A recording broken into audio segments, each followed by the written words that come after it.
Egmore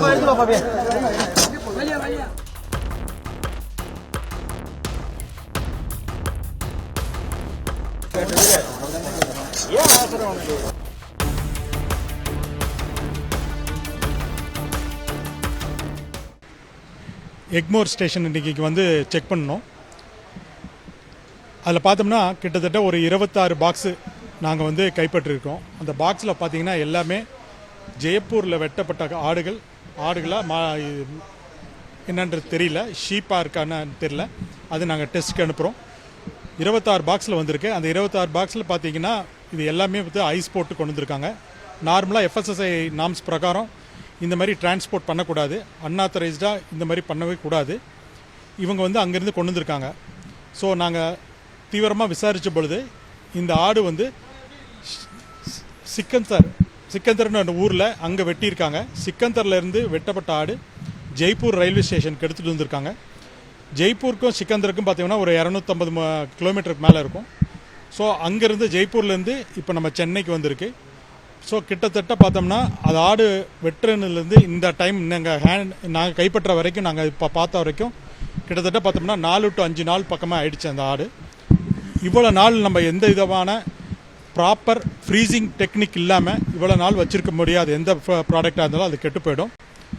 so இன்றைக்கி பிடிக்கப்பட்ட இந்த ஆட்டு இந்த இறைச்சிகள் பார்த்திங்கன்னா சுமார் 1600 kg பக்கமாக இருக்குது. இது எல்லாமே இன்றைக்கி சென்னைக்குள்ளே வந்து பல இடத்துக்கு போகக்கூடிய சூழ்நிலையில் இருந்தது. அதை எல்லாமே நாங்கள் வந்து இப்போ வந்து கைப்பற்றியிருக்கோம். ஸோ இது எல்லாமே வந்து யார் யாருக்கெல்லாம் சப்ளை பண்ணுறாங்கன்ற டீட்டெயில்ஸ் நாங்கள் கேட்டுட்ருக்கோம். ஸோ இதுக்கு வந்து நாங்கள் உடனே இது மாதிரி வருதுன்னு தெரிஞ்ச உடனே நாங்கள் வெட்டினரி டாக்டர் இங்கே இருக்க நம்ம GCC இருந்து நம்ம அவங்க பீப்புளும் வர சொல்லியிருந்தோம். ஸோ இந்த கறியெல்லாம் வந்து நாங்கள் GCC பீப்புள்கிட்ட ஹேண்ட் ஓவர் பண்ணிடுவோம். ஸோ அவங்க வந்து இதை வந்து ப்ராப்பராக யார்டில் வச்சு டிஸ்போஸ் பண்ணிவிடுவாங்க. நார்மலாக இந்த ட்ரெயின் பார்த்தீங்கன்னா எத்தனை நாளைக்கு முன்னாடியே எடுத்துட்டாங்க. இங்கேருந்து வந்திருக்கு. இப்போ இன்னும் சொல்ல போனோம்னா இந்த ட்ரெயினில் நாங்கள் இப்போ கைப்பற்றிருக்கிறது பார்த்தோன்னா கிட்டத்தட்ட ஒரு 26 பாக்ஸ் தான். நாங்கள் இன்னும் நிறைய இருந்தது. அதுக்காண்டி இந்த நாங்கள் இங்கே பிடிக்கிறேன்னு தெரிஞ்ச உடனே பார்த்தோன்னா அந்த பாக்ஸ்லாம் இறக்காமல் அப்படியே விட்டுட்டாங்க. அந்த பாக்ஸில் இப்போ திரும்ப மதுரை பக்கம் போயிட்டுருக்கு.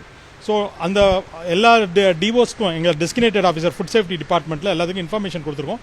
இந்த ட்ரெயினில் இந்த மீதி பாக்ஸஸ் வந்துட்டுருக்கு. ஏன்னா நாங்கள் இறக்கிறதுக்குள்ளே அவங்க அந்த ட்ரெயின் மூவ் பண்ணிட்டாங்க. அதனால் எங்களால் இறக்க முடியல. இன்னும் நிறைய பாக்ஸஸ் போயிட்டுருக்கு.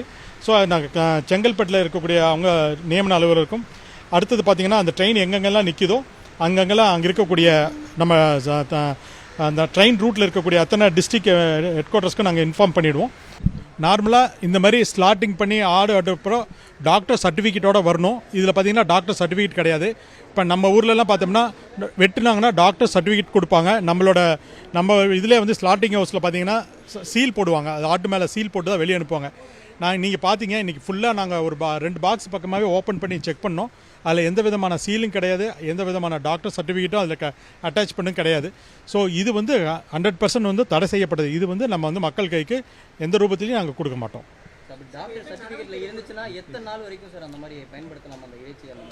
ஒரு நாளுக்குள்ளே நீங்கள் பயன்படுத்திடணும். இப்போ நாம் வந்து நம்ம சென்னையே நீங்கள் பார்க்குறீங்க. நம்ம வந்து இங்கே சென்னையில் வெட்டுறாங்க, ஸ்லாட்டிங் ஹவுஸில் வெட்டுறாங்கன்னா அன்றைக்கி ஈவினிங்குள்ளே அவங்க கொண்டு போய் சேர்த்துடணும். அதுதான் எங்களோட முறைப்பிருக்கணும். அதுவும் அந்த ஹோட்டல்ஸ் எல்லாம் பார்த்தோன்னா மினிமம் -18 டிகிரி ஃப்ரீசருக்குள்ளே தான் அவங்க அதை வந்து ஸ்டோர் பண்ணி வைக்கணும். இன்கேஸ் அவங்க அடுத்த நாள் சமைக்கிறாங்கன்னா அதுக்கு முன்னாடி ஃப்ரிட்ஜ்லேயோ ஃப்ரீசர்லேயோ வைக்கவே கூடாது. அதுதான் இப்போ பார்த்தோம்னா நம்ம ஊரில் நார்மலாக ஆட்டுக்கறி பார்த்தோம்னா 700 பக்கமாக வருது, 700 to 800, இன்னும் சில இடத்துல 900 கூட போகுது. இந்த ஆட்டுக்கறி பார்த்தோம்னா ஒரு 500 rupeesக்கு இவங்க வந்து இங்கே ப்ரொக்யூர் பண்ணிக்கிறாங்க. ஸோ இது ஒரு 400 ரூபாய் பக்கமாக இவங்களுக்கு ஒரு லாபம் வரும்னு நாங்கள் எதிர்பார்க்குறோம். செய்திகளை உடனுக்குடனும் துல்லியமாகவும் தெரிந்து கொள்ள சப்ஸ்கிரைப் பண்ணுங்க.